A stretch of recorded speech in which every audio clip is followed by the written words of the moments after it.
Well, you know what? When I was young, I learned on an acoustic guitar, and then my brother, actually, when I was in high school, he traded his car. He went away to college and traded his car for a guitar for me.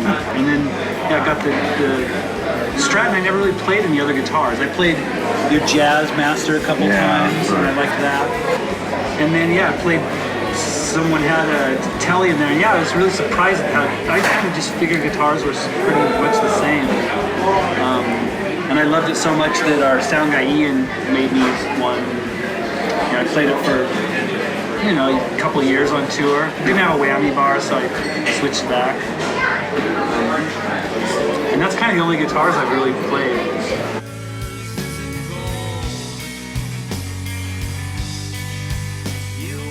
There was this guitar player named Jimi Hendrix.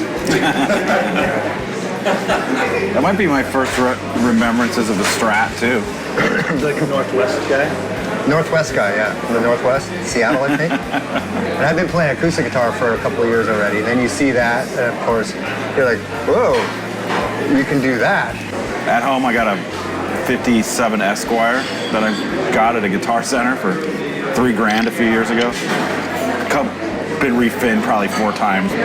Just light as a feather, just screaming pickup. That and the guitar I play live, probably my favorites. I wanted Telly Deluxe with humbuckers because they both have Strats usually or something along the same line, so I wanted to be kind of different. The fatness of the humbuckers is just nice, and it works really well with the 10s. I have a Tweed Deluxe clone that I fill in all the mid-range with that is missing in the Super Reverb. For live shows, I use a basement amp, and there's a couple little gain structures, pedals that just give it little bits of a boost so that it has some sustain, and then some distortion pedals that Jim made for me. One that's like a old 70s Rat, and one that's like a Big Muff. And I think for songwriting, I always just use an acoustic or sometimes the Strat.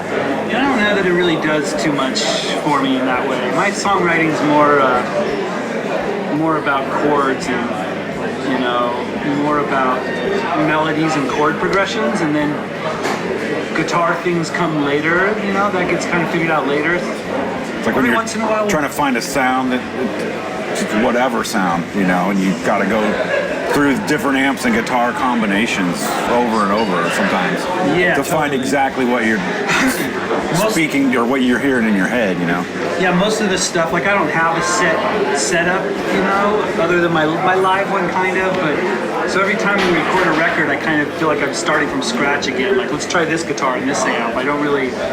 They don't really come with the song, those sounds. Except there's some stuff that we write as a band where we jam and things are created. That's more about pedals and jamming, just the playing off of each other. Well, every guitar is different. Even 2 Strats are totally different than the other, all of that. So, Yeah, I don't have that much of a subtle understanding of guitars, though, for it to really affect my songwriting, I don't think.